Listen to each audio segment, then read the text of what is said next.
Montag blieben Glauben globen. La Bamba, released in 1987 and written and directed by Luis Valdez, tells the story of the stratospheric rise and tragic end of one of rock and roll's early pioneers, Ritchie Valens. The main character of Ritchie is played by Lou Diamond Phillips and is the primary focus for the majority of the film. We see his humble beginnings from working in a Mexican peach orchard to joining his first band, becoming the frontman, and eventually getting signed to a record deal and touring the nation with other legendary rock and rollers like Buddy Holly. Along the way, we see Ritchie struggle with heartache, poverty, loyalty, and the complicated relationship he has with his half-brother Bob. Bob, played by Esai Morales, is Ritchie's half-brother and is the second most prominent character in the film. In fact, Esai actually gets top billing while Lou gets introducing.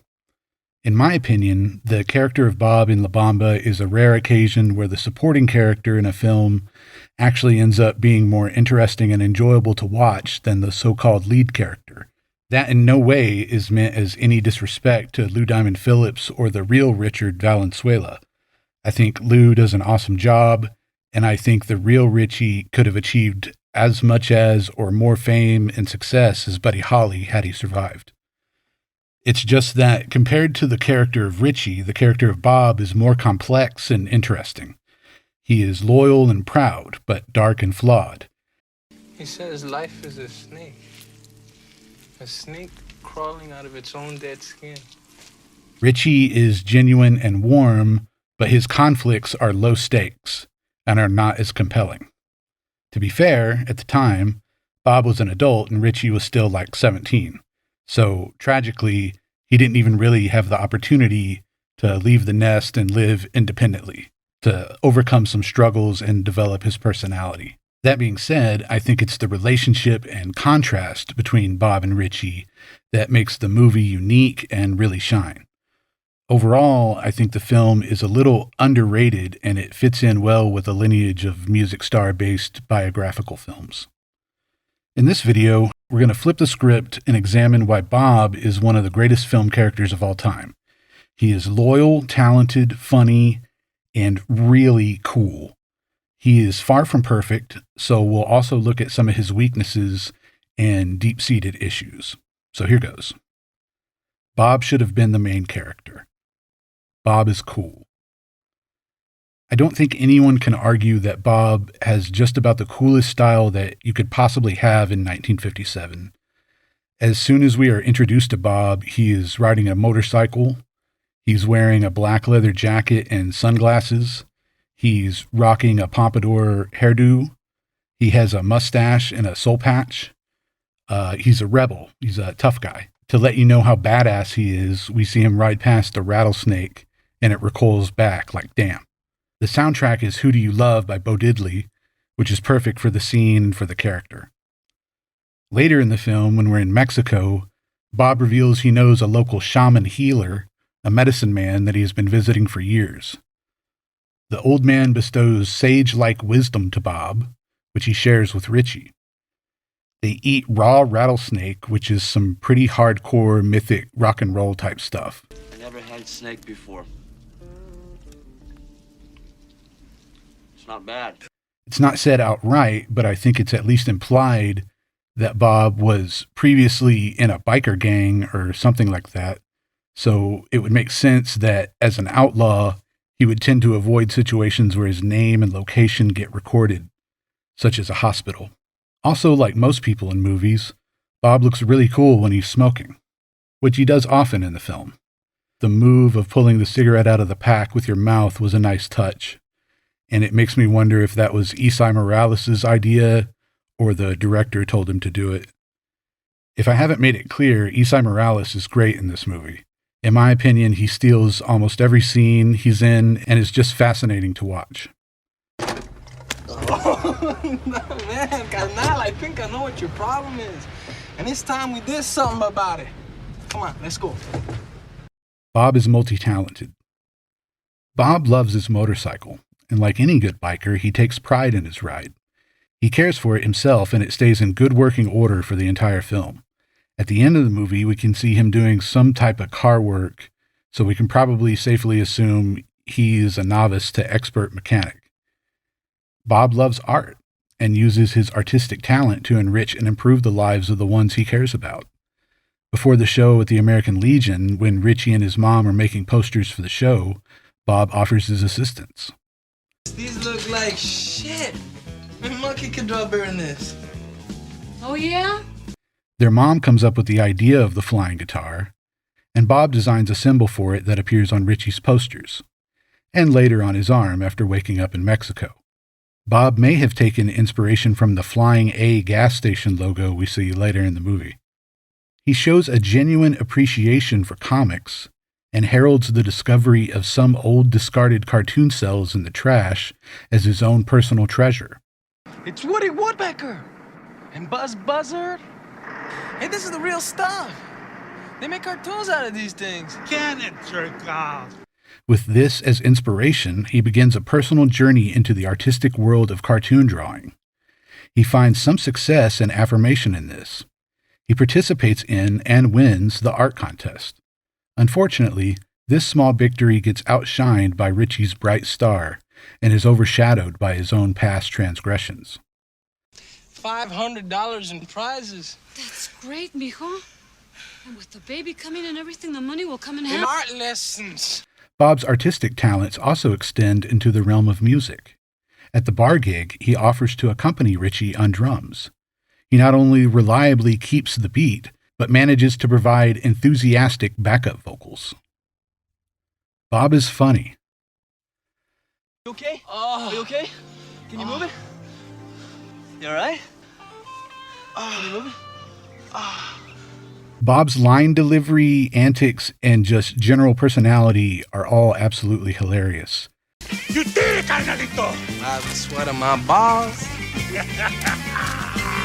You did it! I think Esai Morales really got all the great lines in this movie, and there is good chemistry with Lou. A kid your age needs an authority figure out. Believe me, I know. Despite both of the characters being rock and rollers, they still contrast and complement each other well. Oh, Donna, oh, Donna.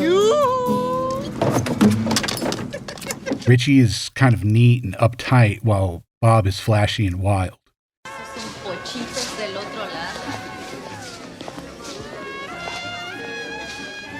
What'd she say?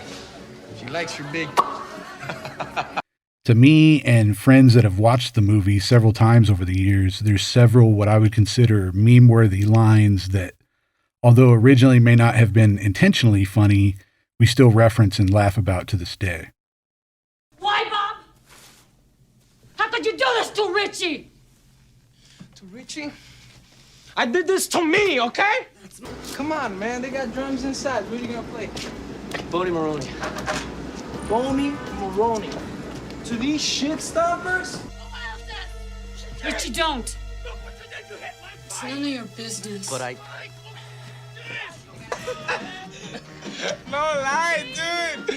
I mean, the pendejo was smoking weed. He was smoking milk weed, man. I got him. It's not my first or my last. It was drunk, Bob. Give me that Bob. Drunk. Man, we were rocking, man. We were really rolling. Didn't I tell you? We don't need no band. Hey, what the hell? Man, I was watching that. Put that back on. I will in 1 second, but first, if you're enjoying this video, please like, share, and subscribe. If you're not enjoying this video, Then to hell with you. You don't respect any shit I do. Bob is loyal. Early in the film, we see Bob take the initiative and offer up the money to get his family out of poverty. We're getting out of this shithole tomorrow. Granted, there is a sense of pride about it, but foremost, he seems to genuinely want to take care of his family and get them in a more stable and comfortable situation. His mother is hesitant initially because she suspects the money are wages from unknown nefarious deeds, which is fair, but ultimately decides to accept it, probably with the welfare of the younger kids being her primary motivation. This is notable and makes a difference later in the film when Bob takes a job as a garbage man.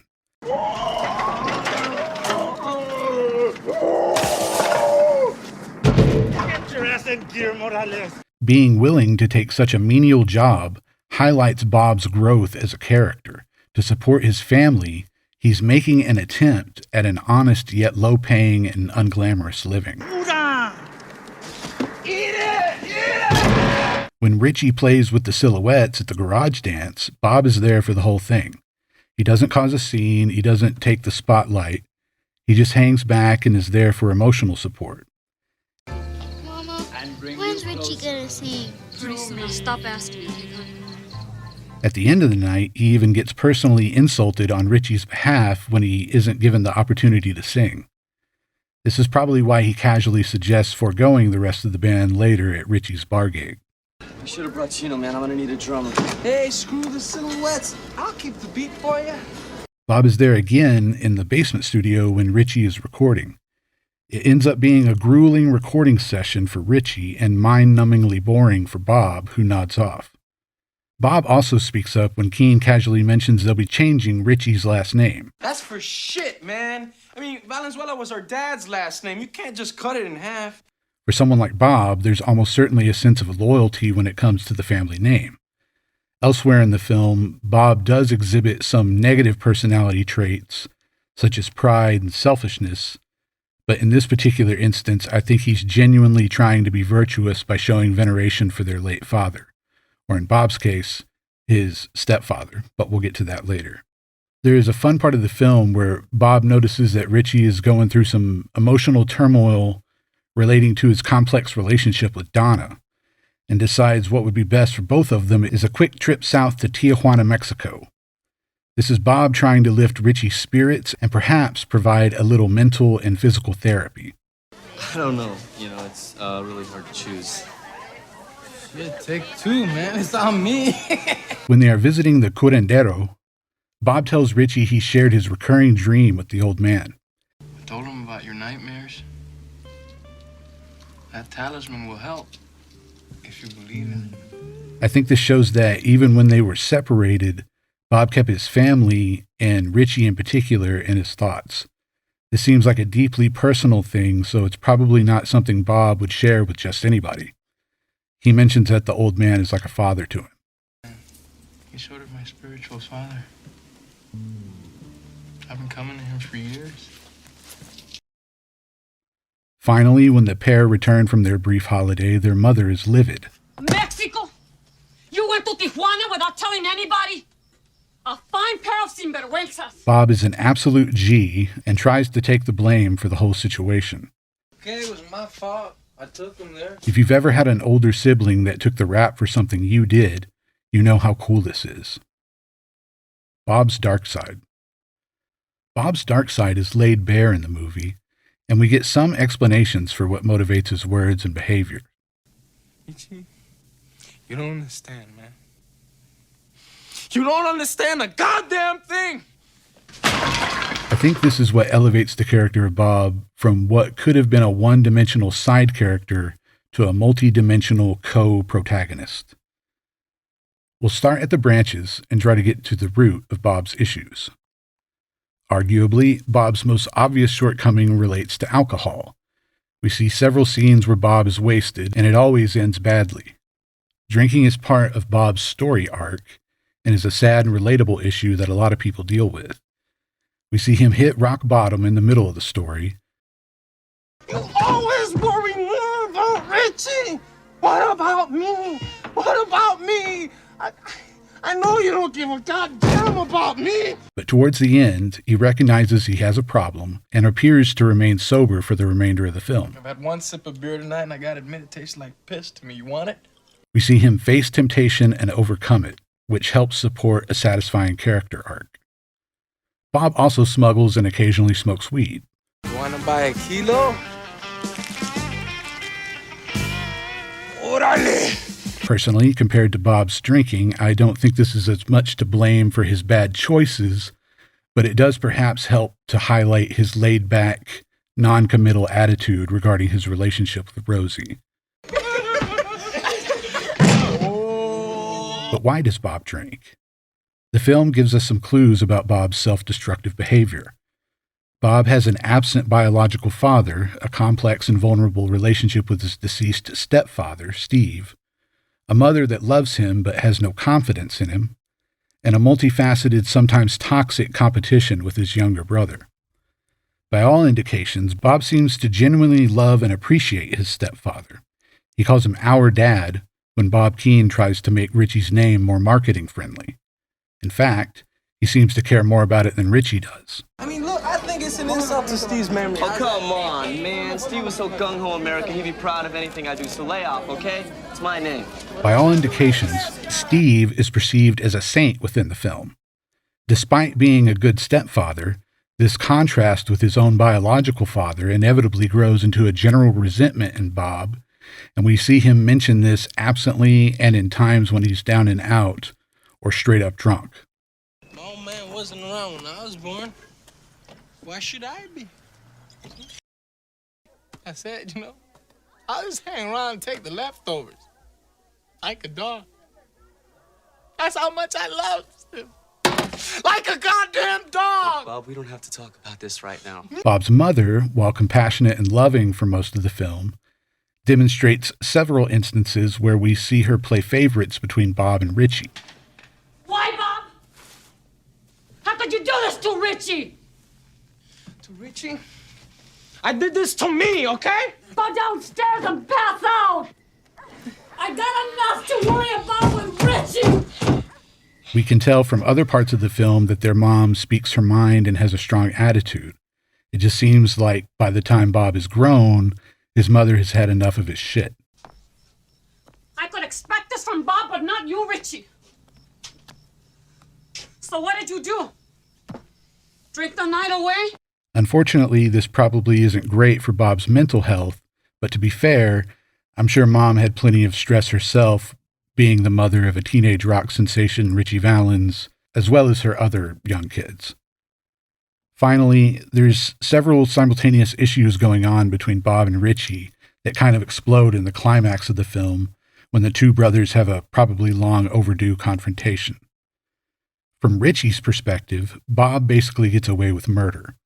He abandons the family, then gets welcomed back with open arms. He not only steals Richie's first crush, Rosie. Hey, wait a minute, man. Did I horn in on something? Just forget it. But also knocks her up, both figuratively and literally, and becomes a shitty father, kind of adding insult to injury. From Bob's perspective, Richie had a privileged childhood and had a father that cared about him. Then when I knew the full score, I understood, see? I realized why he always treated you just a little bit better than me. Okay? I said, On top of that, he is incredibly talented and is becoming a wealthy and famous rock and roll star. Bob really starts to resent Richie's high-toned, snarky attitude, especially when he starts mouthing off about Bob's shortcomings as a father, which naturally is a sore spot for him. Yeah, try staying home for a change. Listen, punk, I don't need you. Okay, stop it, both of you. Richie, don't be so high-toned.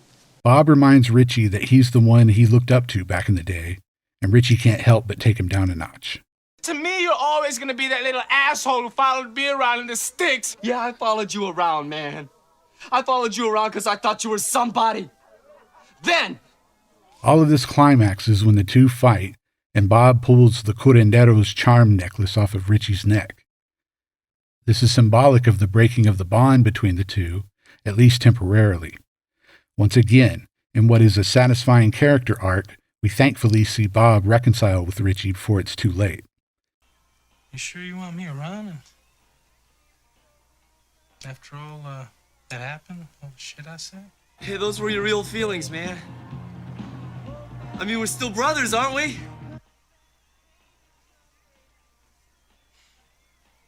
It's in this same scene that we see Bob, sober, taking care of his infant daughter, bringing even more resolution to the character.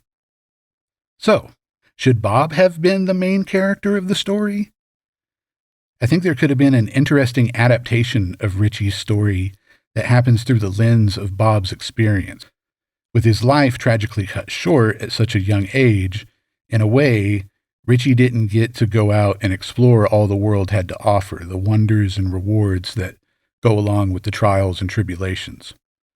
Fortunately, we still have Richie's music, which is celebrated and enjoyed by millions to this day.